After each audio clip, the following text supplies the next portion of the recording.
And Magnus immediately, using the rook and defending the bishop, counterattack the position, and we scramble into something that resembles, you know, the weirdest position you've ever seen. One guy has a rook, the other guy does not. Magnus Carlsen has 3 seconds on the clock. This is the position. The material count, if you count it, is equal. Hikaru has a bishop and 2 pawns. Black has an extra rook. This bishop is targeted. There are 3.6 seconds on the clock for Magnus. Every time you make a move, you gain a second. He takes the bishop, we have pawn takes here, and the king runs to hide. Hikaru can now have a selection of pawns to choose from with the bishop, but his king is a little bit weak, so he moves it over. Magnus immediately blocks the middle. Queen goes to e5. He plays f6. He plays this move with 0.7 seconds on the clock. Queen check. He blocks with the queen. Knight c5, disconnecting.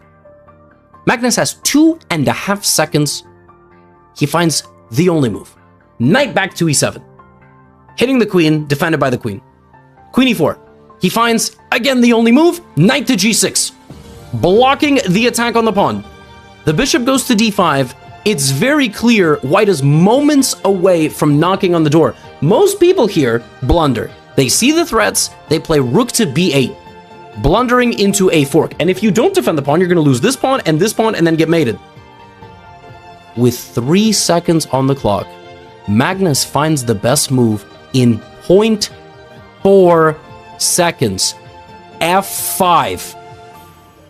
Counter-attacking the queen, deflecting it from the target of b7, and you cannot take this because then I would come back with my knight and win your bishop by forking you. So Hikaru, scrambling, plays queen e6, a losing move because now there's rook d6.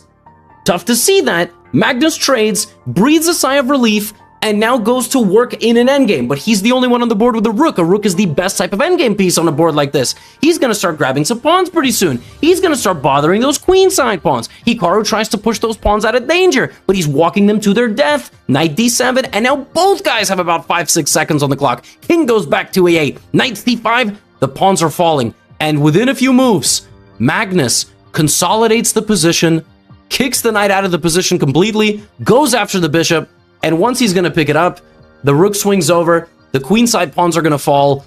Hikaru moves a few pieces around because you never know if Magnus's internet is going to go out. But I think Scandinavia has pretty good internet, and he resigns because this is the end of the game. The pawn is simply going to promote.